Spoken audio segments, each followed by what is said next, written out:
तो अब हम अगले प्रश्न पर चलते हैं। The society for world wide interbank financial telecommunications Swift is a foundational part of the global financial system. What type of organization is SWIFT? Who owns it and what is its core function? Society for world wide interbank financial telecommunications यानी Swift global financial system का एक foundational हिस्सा है। तो Swift किस type की organisation है, इसे कौन ओन करता है और इसका कोर फंक्शन क्या है? यह है जवाब। SWIFT is a cooperative, non-profit organization established under Belgian law and is wholly owned by its member banks and financial institutions. It operates a financial messaging platform for these members. तो Swift असल में एक cooperative non profit organisation है। ये Belgian law के तहत established है और पूरी तरह से इसके जो मेंबर बैंक्स और फाइनेंशियल इंस्टीट्यूशंस हैं वही इसे ओन करते हैं। अच्छा। और इसका काम है इन मेंबर्स के लिए एक फाइनेंशियल मैसेजिंग प्लेटफॉर्म ऑपरेट करना। मतलब ये खुद पैसे ट्रांसफर नहीं करते? नहीं, बिल्कुल नहीं। ये बस बैंक्स के बीच सुरक्षित मैसेज भेजती है ट्रांसफर्स के इंस्ट्रक्शंस के लिए। एक तरह का सिक्योर पोस्ट ऑफिस है बैंकों के लिए। समझ गया। अब हम अगले प्रश्न पर चर्चा कर सकते हैं। Security is Paramount in financial messaging systems like Swift. Besides authentication and encryption, what security control does SWIFT use to protect data during transmission, and what elements does this mechanism use to function? Swift जैसे financial messaging systems में security बहुत important होती है। तो authentication और encryption के अलावा Swift transmission के दौरान डेटा को प्रोटेक्ट करने के लिए कौन सा सिक्योरिटी कंट्रोल यूज करता है और ये मैकेनिज्म फंक्शन करने के लिए किन एलिमेंट्स का उपयोग करता है? आइए जवाब देखें।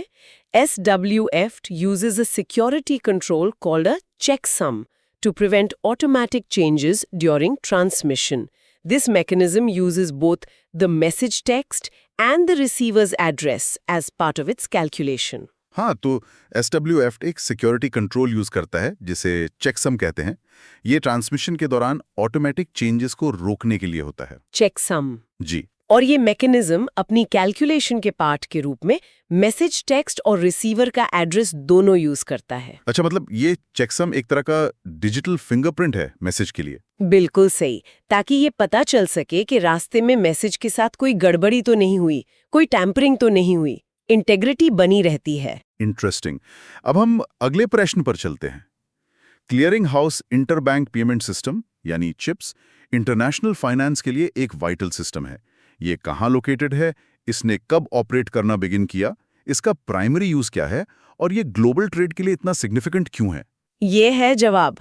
Chips began operating in 1917 US and is the world's premier system for transferring international payments. Most international fund transfers go through CHIPS because most global trade is transacted in US dollars. Chips ने 1970 में US में operate करना शुरू किया था और ये international payments transfer करने के लिए दुनिया का प्रीमियर सिस्टम माना जाता है।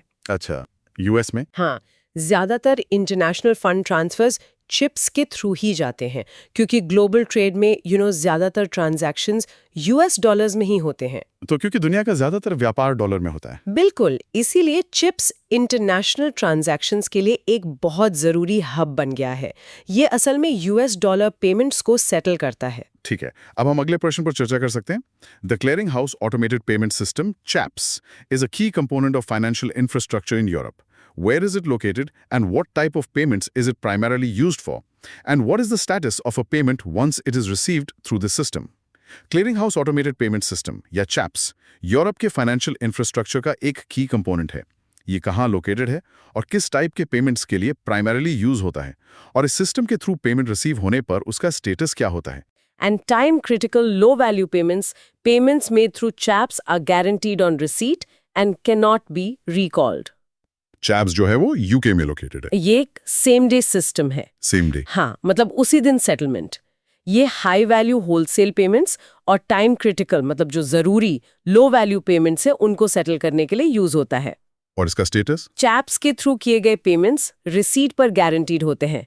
एक बार पैसा पहुंच गया तो वो फाइनल है, उन्हें रिकॉल नहीं किया जा सकता। अच्छा, गारंटीड और इररिवोकेबल। बिल्कुल, यही चैप्स की खासियत है, सेम डे सेटलमेंट और पेमेंट गारंटी, जिससे बड़े और जरूरी ट्रांजैक्शंस यूके में तेजी से और सुरक्षित रूप से हो पाते हैं।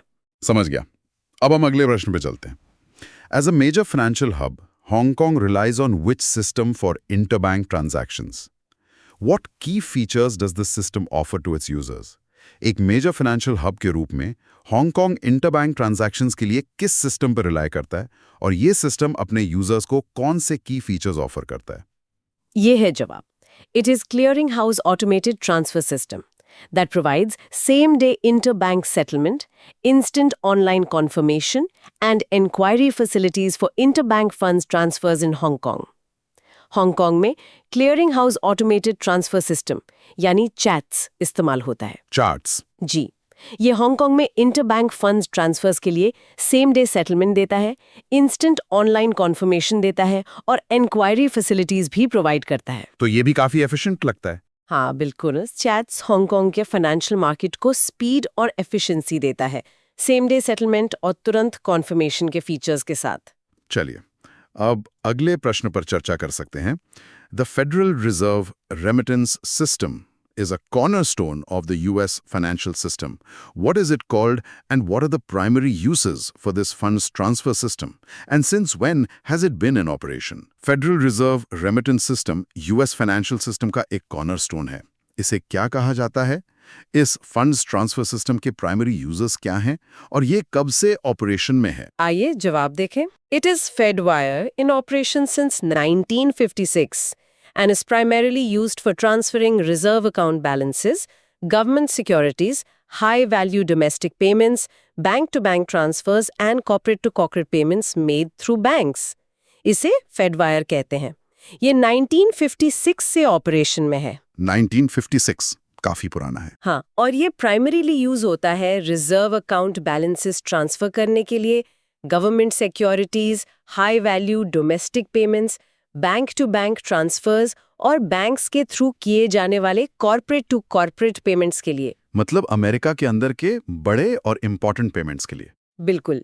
ये यूएस डोमेस्टिक पेमेंट्स के लिए एक तरह से रीढ़ की हड्डी जैसा है, जो 1956 से विश्वसनीय रूप से काम कर रहा है. ठीक है. अब हम अगले प्रश्न पर चलते हैं. Which private sector electronic telecommunication network is owned by an association of banks in the USA? What type of organization is it and what was its original purpose? USA में किस private sector electronic telecommunication network का ownership बैंकों के एक association के पास है? ये किस टाइप की ऑर्गेनाइजेशन है और इसका ओरिजिनल पर्पस क्या था? ये है जवाब. It is Bankwire, which serves as a communication network for banks in the USA. It was originally created to reduce the cost of transmitting messages between its member banks. ये है Bankwire. ये USA के बैंकों के लिए एक communication network के रूप में सर्व करता है. Bankwire? तो ये Fedwire से अलग है. हाँ, ये मूलतः एक कम्युनिकेशन नेटवर्क था, ना कि फंड ट्रांसफर सिस्टम. इसे ओरिजिनली बनाया गया था ताकि मेंबर बैंक्स के बीच मैसेजेस ट्रांसमिट करने की कॉस्ट रिड्यूस हो सके. अच्छा, तो ये कम्युनिकेशन कॉस्ट कम करने के लिए था. जी है. बैंकवायर बैंकों का अपना कम्युनिकेशन नेटवर्क था जिसका मुख्य उद्देश्य संदेश भेजने का खर्चा कम करना था. समय के साथ टेक्नोलॉजी बदली और इसका उपयोग कम हो गया. इंटरेस्टिंग. अब हम अगले प्रश्न पर चर्चा कर सकते हैं. रियल टाइम ग्रोस सेटलमेंट यानी RTGS एक इलेक्ट्रॉनिक पेमेंट सिस्टम है जो 24/7 अवेलेबल है. यह फंड ट्रांसफर्स को कैसे सेटल करता है और कस्टमर्स के लिए मिनिमम ट्रांजैक्शन अमाउंट क्या है? आइए जवाब देखें. RTGS फंड ट्रांसफर ऑर्डर्स को इंडिविजुअली यानी ग्रॉस बेसिस पर on A continuous real time basis पर सेटल करता है. The minimum amount for a customer transaction is 2 lakh rupees with no upper limit. RTGS जैसा नाम से पता चलता है फंड ट्रांसफर ऑर्डर्स को इंडिविजुअली सेटल करता है, मतलब ग्रॉस बेसिस पर. Gross basis. हाँ, मतलब हर ट्रांजैक्शन अलग से बिना नेटिंग के.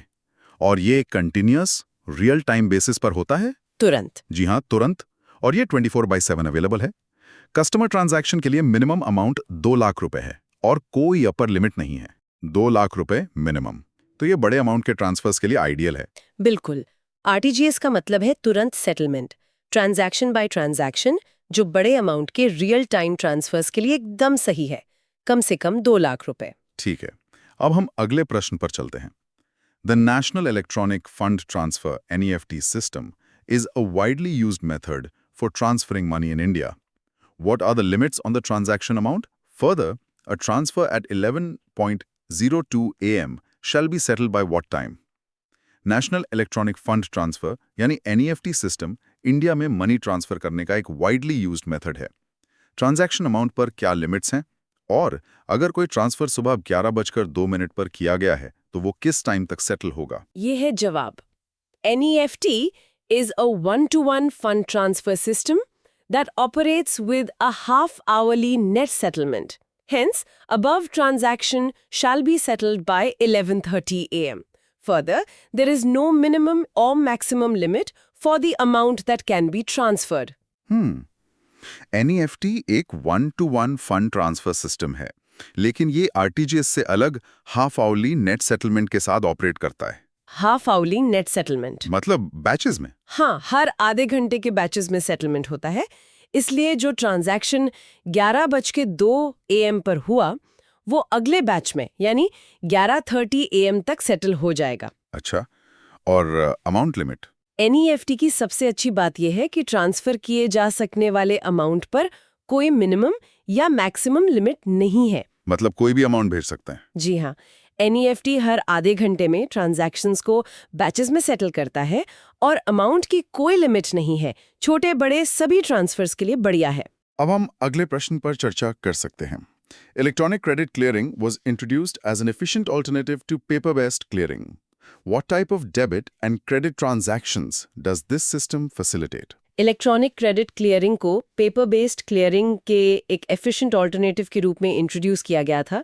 ये सिस्टम किस टाइप के डेबिट और क्रेडिट ट्रांजैक्शंस को फैसिलिटेट करता है? आइए जवाब देखें।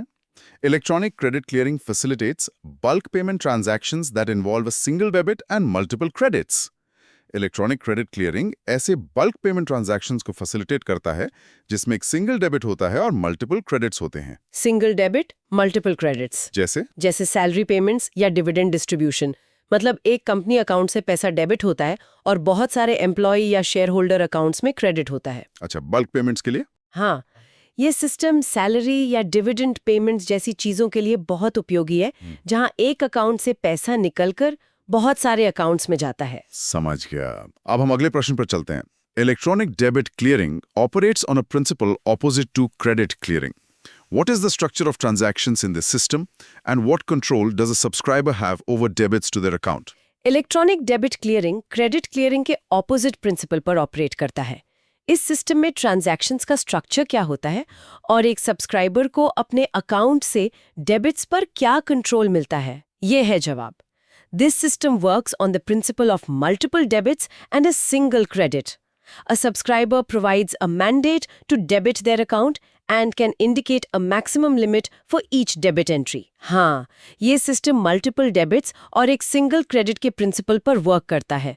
मतलब क्रेडिट क्लियरिंग का उल्टा। Multiple debit, single credit. जैसे यूटिलिटी बिल पेमेंट्स, बिजली, पानी, फोन का बिल या फिर लोन EMI कलेक्शन। इसमें बहुत सारे कस्टमर अकाउंट से पैसा डेबिट होता है और एक सिंगल कंपनी अकाउंट में क्रेडिट होता है। और सब्सक्राइबर का कंट्रोल? सब्सक्राइबर अपने अकाउंट से डेबिट करने के लिए एक मैंडेट देता है और वो हर डेबिट एंट्री के लिए एक मैक्सिमम लिमिट भी बता सकता है। अच्छा, तो लिमिट सेट कर सकते हैं? जी हाँ, ये यूटिलिटी बिल पेमेंट्स या EMI कलेक्शन के लिए काम आता है, जहां कई कस्टमर अकाउंट से पैसा एक कंपनी अकाउंट में जाता है और सब्सक्राइबर के पास डेबिट अमाउंट पर कंट्रोल रहता है। ठीक है। अब हम अगले प्रश्न पर चर्चा कर सकते हैं।